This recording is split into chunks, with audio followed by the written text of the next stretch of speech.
అందరికీ నమస్కారం అండి. బాగున్నారు కదా? వెల్కమ్ టు యోగ్ స్టాక్. ఆంధ్రజ్యోతిలో ఒక న్యూస్ చూశాను నేను ఇవాళ. చాలా సర్ప్రైజింగ్, అంటే మ్యాచింగ్ గ్రాంట్ స్కామ్ మీద వీళ్ళు న్యూస్ వేశారు. అయితే ఇంట్రెస్టింగ్ అనిపించింది ఏంటంటే, దేవుణ్ణి కూడా వదలలేదన్నమాట ఈ ఇట్లాంటి స్కామ్ విషయాల్లో. ఇది నేను కల్పించిన స్టోరీ ఏం కాదండి. యాక్చువల్గా ఇగో ఆంధ్రజ్యోతి న్యూస్ పేపర్లో ఉంది, యాజ్ ఇట్ ఈస్గా నేను మీకు చదివినిపిస్తా. అయితే నేను ఈ వీడియో ఎందుకు చేయాలనుకున్నానంటే, ఒక ఇంట్రెస్టింగ్ థింగ్ నాకు కనిపించింది. ఏంటంటే, ఇది చదువుతుంటే ఒకసారి మీకు చదివి వినిపిస్తాను చూడండి. ఆలయంలో పనిచేసేందుకు భారత్ నుంచి ఒక పూజారిని R1 వీసా మీద తీసుకొచ్చి అతని జీతభత్యాల చెల్లింపుల పేరిట కూడా అవినీతికి పాల్పడినట్లు గుర్తించారు.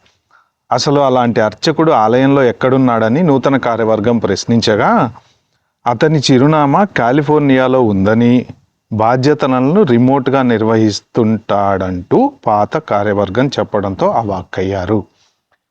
ఇప్పటిదాకా నాకు తెలిసిన హిస్టరీలో వర్క్ ఫ్రమ్ హోమ్ ఐటీ జాబులకి చేయొచ్చు, లేదు ఇంకా వేరే ఏమన్నా నాన్ ఐటీలో కూడా కొన్ని ఏదైనా అకౌంట్ సెక్షన్లో ఇట్లాంటి జాబులు ఉంటే work from home remote working చేయొచ్చు.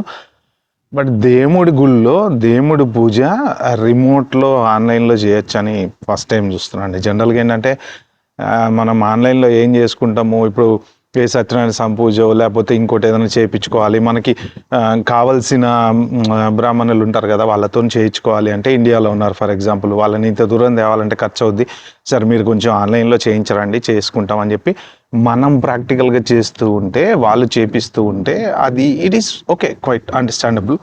బట్ ఇక్కడ గుళ్ళో పూజారి, దేవుడికి పూజలు చేయాల్సినటువంటి పూజారి కాలిఫోర్నియాలో ఉంటాడట, రిమోట్ వర్క్ చేస్తాడట. అంటే రిమోట్లో ఆన్లైన్లో వాళ్ళు వాట్సాప్లో ఇలా చూపిస్తే ఆరతిస్తాడేమో, నాకైతే తెలియదు. సో ఓకే, మన టాపిక్లోకి వెళ్ళే ముందు నా ఛానల్కి ఏమైనా ఫస్ట్ టైం వచ్చింటే సబ్స్క్రైబ్ చేసుకోండి. అలాగే నా వీడియోలు నచ్చితే లైక్ చేయండి, షేర్ చేయండి. నిన్న పెట్టిన H1B వీడియోకి కూడా కొన్ని బ్యాడ్ కామెంట్స్ అయితే వచ్చినాయండి. అంటే ప్లీజ్ దయచేసి మీరు కామెంట్స్ పెట్టే ముందు సబ్జెక్ట్ రిలేటెడ్గా పెట్టండి, తర్వాత వల్గర్ లాంగ్వేజ్లు యూస్ చేయకండి. ఎందుకంటే కొంచెం కమ్యూనిటీ గైడ్లైన్స్ మనం కూడా ఫాలో కావాలి కదా. కొంత కోపం అయితే ఉంటుంది. అంటే ఎవరినైనా ఏదైనా చెప్పినప్పుడు వాళ్ళకి అది నచ్చలేదు అంటే ఆబ్వియస్గా కోపం రావడం సహజము. బట్ ఏంటంటే, ఇప్పుడు కొత్తగా మనం క్రియేట్ చేసుకుని మాట్లాడుకునే విషయాలేం కాదండి ఇవి. ఆల్రెడీ సమాజంలో ఉన్నటువంటి న్యూస్లనే జస్ట్ డిస్కస్ చేసుకుంటున్నాం అంతే. అందరు టీవీలలో చేసేది ఇదే, జస్ట్ మనం యూట్యూబ్ ఛానల్లో కూడా చేసేది ఇదే. కాబట్టి నిన్న వీడియోలో కూడా నేను చాలా క్లారిటీగా చెప్పాను, మీరు అందరూ టెన్షన్ పడకండి, ఏం కాదు అది ఇదని ఎంకరేజ్మెంట్గా చెప్పాను. కానీ ఎవరో ఒక కామెంట్ పెట్టారు, దానికి నువ్వు డిస్కరేజ్ చేస్తూ ఉంటావు అందరినీ. నేను డిస్కరేజ్ ఎవరిని చేయనండి, ఎంకరేజ్ చేస్తా. అందరూ బాగుండాలి, అందులో నేను ఉండాలి. ఓకే, ఇంకా నెక్స్ట్ మన టాపిక్లోకి వెళ్ళిపోదాం. ఇది ఏంటంటే, ఆంధ్రజ్యోతిలో matching grant, corporate matching grant scam, అమెరికాలో మరో మ్యాచింగ్ స్కామ్. అంటే బ్రీఫ్గా కొన్ని విషయాలు చెప్తాను, నేను ఫుల్ డీటెయిల్స్ ఏం చెప్పి టైం వేస్ట్ అయితే ఏం చేయను. కానీ కార్పొరేట్ మ్యాచింగ్ గ్రాంట్ నిధుల అవకతవకలకు ప్రవాసాంధ్రులు బలయ్యారు. ఇప్పటి వరకు తెలుగు సంఘాలకే పరిమితమైన ఈ కుంభకోణం ఇప్పుడు ఆలయాల్లో సైతం జరగడం గమనార్హం. అని ఏంటంటే, బేసిక్గా దేవుణ్ణి కూడా వదలలేదనమాట స్కామ్ల విషయంలో. ఓకే, డబ్బు సంపాదించుకోవడానికి ఎన్ని మార్గాలు ఉన్నాయి చూడండి. దేవుడు అంటే భయం ఉంటుంది, జనరల్గా భయం కూడా లేదు ఇక్కడ ఈ విషయంలో. మ్యాచింగ్ గ్రాంట్ నిధుల డొల్ల కంపెనీలు బదిలీ కుట్రలో 2 ప్రవాసాంధ్రుల హస్తం. 2010లో ఆంగ్ల జంట ఆధ్వర్యంలో గుడి ప్రారంభం. కుంభకోణంతో ఉద్యోగాలు కోల్పోయిన 120 మంది భక్తులకి ఉద్యోగాలు పోయినాయి. బాధితుల్లో యాపిల్, వీసా, డెల్ కంపెనీ ఉద్యోగులు. డెల్ కొత్తగా యాడ్ అయింది. మొన్నదాకా మ్యాచింగ్ గ్రాంట్ స్కామ్ ఫస్ట్ యాపిల్తో స్టార్ట్ అయింది, తర్వాత ఫెనీమే, తర్వాత చివరికి ఇప్పుడు డెల్ కూడా యాడ్ అయింది అనమాట. ఇది హైలైట్. ఓకే, భారీగా నష్టపోయిన ప్రవాసాంధ్రుల కుటుంబాలు. ఆర్థిక అవకతవకలపై రంగంలోకి ఫెడరల్ సంస్థలు. ఓకే, ఇవి మెయిన్ హైలైట్ న్యూస్ అనమాట. సో వీటిల్లో జస్ట్ నేను క్విక్ ఇన్ఫర్మేషన్ మీకు ఇచ్చేది ఏంటంటే, అమెరికాలో మరోసారి కార్పొరేట్ మ్యాచింగ్ గ్రాంట్ నిధుల అవకతవకలకు ప్రవాసాంధ్రులు బలయ్యారు. ఇప్పటి వరకు తెలుగు సంఘాలకే పరిమితమైన ఈ కుంభకోణం ఇప్పుడు ఆలయాల్లో సైతం జరగడం గమనార్హం. తాజాగా టెక్సాస్ రాష్ట్రం ఆస్టిన్ సమీపంలోని సీడర్ పార్కులో గల శ్రీ షిరిడి సాయిబాబా టెంపుల్ ఆఫ్ ఆస్టిన్లో సుమారు 17 కోట్లను కార్పొరేట్ మ్యాచింగ్ గ్రాంట్ పథకం ద్వారా సేకరించిన బోర్డు సభ్యులు. అంటే around 17 crores matching grant scam ద్వారా తీసుకున్నారన్నమాట వీళ్ళు, స్కీము. ఈ సొమ్ములను రికవరీ చేసి కార్పొరేట్ సంస్థలకు తిరిగి చెల్లించాలని ప్రస్తుత కార్యవర్గం ముమ్మర ప్రయత్నాలు చేస్తుంది. మ్యాచింగ్ గ్రాంట్ నిధులను స్వలాభానికి వాడుకోవటమే కాక భక్తులు ఇచ్చిన విరాళాలను దారి మళ్లించారనే అభియోగాలపై దర్యాప్తు సంస్థలు దృష్టి సారించాయి. ఓకే, బేసిక్గా దీంట్లో చెప్పేది ఏంటంటే వీళ్ళు 2007లో హవాయి నుంచి ఆస్టిన్ వచ్చి అదే 2007లో వీళ్ళు ఒక ల్యాండ్ 5 ఎకరాల ల్యాండ్ తీసుకున్నారు. ల్యాండ్ తీసుకుని టెంపుల్ స్టార్ట్ చేశారు. ఆ తర్వాత బేసిక్గా కొంతమందిని చేర్చుకున్నారు, ట్రస్టీలుగా చేర్చుకున్నారు అనమాట. ట్రస్టీలుగా చేర్చుకున్న తర్వాత 2010 to 2014 మధ్యకాలంలో జిల్ క్రైగ్ దంపతులు ఆలయాన్ని తన కనుసన్నల్లో నడిపించారంట. వీళ్ళు ఇంగ్లీష్ వాళ్ళు నడిపించారు. అరౌండ్ 150 మెంబర్స్ని ట్రస్టీలుగా చేసుకున్నారండి వీళ్ళు. తర్వాత దీంట్లో బాలాజీ, కిషోర్ అనే 2 ప్రవాసాంధ్రులు దీనికి హెల్ప్ చేశారట. వీరంతా కలిసి ఆలయ బోర్డుగా ఏర్పడి మ్యాచింగ్ గ్రాంట్ కుంభకోణానికి పాల్పడ్డారనమాట. అది వీళ్ళు న్యూస్లో రాసింది. ఆలయ ప్రాంగణంలో 2015లో వెంకటేశ్వర స్వామి ఆలయాన్ని నిర్మించాలని సంకల్పించారు. క్రైగ్ మృతితో 2 ప్రవాసాంధ్రులు జిల్తో చేతులు కలిపి 2016 నుంచి మ్యాచింగ్ గ్రాంట్ల పథకం ద్వారా అడ్డదారిలో నిధులు పోగు చేసుకునేందుకు భక్తులను పావులుగా వాడుకున్నారు. ఆలయంలో వాలంటీర్గా పనిచేసి ఒక భక్తుడిని కార్యవర్గం మ్యాచింగ్ గ్రాంట్ల ద్వారా నిధులు తేవాలని కోరింది. భక్తుడిని అడిగారంటే వీళ్ళు.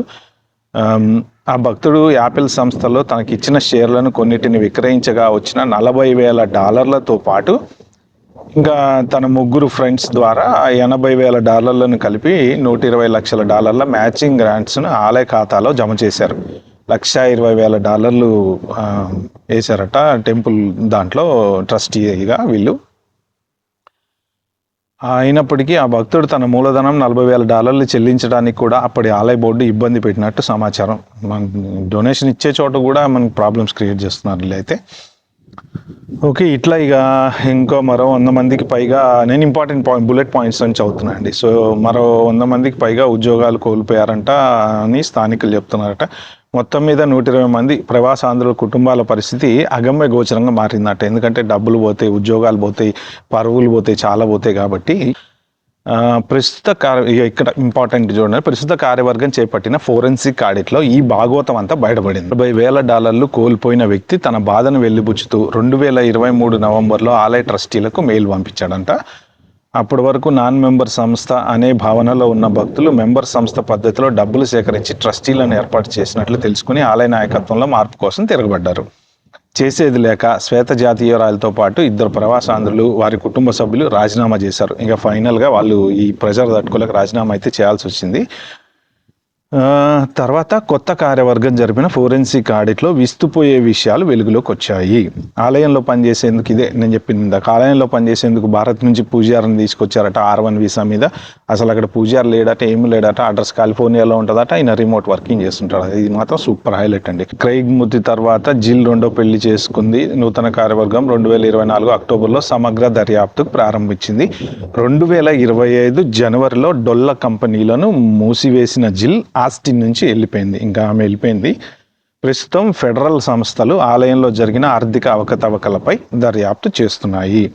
ప్రస్తుత బోర్డు చైర్మన్, కోశాధికారి ఆయా సంస్థలతో కలిసి పనిచేస్తున్నారు. అంటే ప్రజెంట్ ఈ ఎవరెవరైతే ట్రస్టీలు ఉన్నారో ఈ జరిగిన అవకతవకలన్నింటినీ సెట్ చేయడం కోసం ఈ ఫెడరల్ ఏజెన్సీలు, మన ఇన్వెస్టిగేషన్ డిపార్ట్మెంట్లు ఉంటాయి కదా, వాళ్ళతో కలిసి పనిచేస్తున్నారని చెప్పేసి ఇందులో రాశారు. మ్యాచింగ్ గ్రాంట్ స్కామ్ గురించి ఒకవేళ ఎవరికైనా తెలియకపోతే నేను చాలా క్విక్గా చెప్తాను, టైం వేస్ట్ చేయకుండా. అదేంటంటే బేసిక్గా చారిటీ ఆర్గనైజేషన్స్కి మనం ఇచ్చేటువంటి డొనేషన్ అనమాట. అంటే సపోజ్ ఇప్పుడు నేను ఒక కంపెనీలో పనిచేస్తున్నాను, ₹100 నేను ఒక చారిటీ ఆర్గనైజేషన్కి ఇచ్చాను అనుకోండి. ఫర్ ఎగ్జాంపుల్ మా కంపెనీ వాళ్ళు ఏం చేస్తారంటే, అరే ఇతను ₹100 ఇచ్చాడు కదా, ఈ చిన్న ఎంప్లాయే, మనం ఇంత పెద్ద కంపెనీ నడుపుతున్నాము, మనకు వచ్చే లాభాల్లోంచి కొంత ఇవ్వలేమా అనేసి వాళ్ళు ₹200 ఇస్తారు. అది రకరకాలుగా ఉంటుంది అనమాట. 2 times కానీ 3 times కానీ అలా ఉంటుంది. సో మనం 100 ఇస్తే వాళ్ళు 300 ఇవ్వచ్చు, లేదు 200 ఇవ్వచ్చు, డిపెండ్ ఆన్ స్కీమ్ అనమాట అది. అయితే ఇప్పుడు ఓవరాల్గా 300 మనం ఆ చారిటబుల్ ఆర్గనైజేషన్కి ఇచ్చినట్టు అవుతుంది. కంపెనీ 200, నేను ఇచ్చే 100, 300. సో ఎప్పుడైతే ఈ 300 కంపెనీకి వెళ్తాయో, చారిటబుల్ కంపెనీకి, వాళ్ళు ఏం చేస్తారంటే నన్ను దొడ్డిదారికి బిల్ చేసి వెనకాల కిచెన్ డోర్ దగ్గర నుంచి నా ₹100 నాకు ఇచ్చేసి వెనక నుంచి పంపించేస్తారనమాట. అంటే ఇప్పుడు ఈ 200 కంపెనీ ఇచ్చింది కదా, అలాగా నేను వెళ్ళి ఇంకొకటి దగ్గరికి వెళ్తా, అరే నువ్వు ఒక 200-300 ఇచ్చిన కంపెనీ నుంచి కొంచెం ఇప్పించు, మళ్ళీ నీ డబ్బులు నీకు ఇచ్చేస్తారని చెప్తా.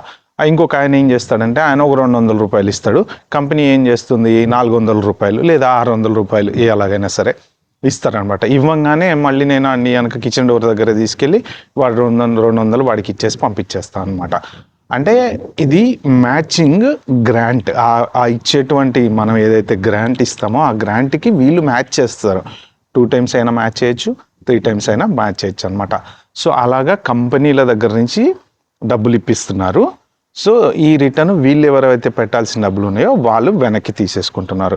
సో ఆ ఉన్న డబ్బులు ఏమైతే చారిటీ ఆర్గనైజేషన్కి వెళ్ళినాయో కంపెనీస్ నుంచి, వాటిని కూడా మిస్యూజ్ చేసేసి దొడ్డిదారిలో వెనకాల ఆ డబ్బులు తీసేసుకొని వాడుకోవటము, లేకపోతే దొంగ లెక్కలు చూపించేసి తీసేసుకోవటము, అది యాక్చువల్గా వీళ్ళు చెప్పేటువంటి, అంటే ఈ న్యూస్ పేపర్లో రాసిన డీటెయిల్స్ అన్నిటికీ ఏంటంటే వెనకాల జరిగింది అదనమాట.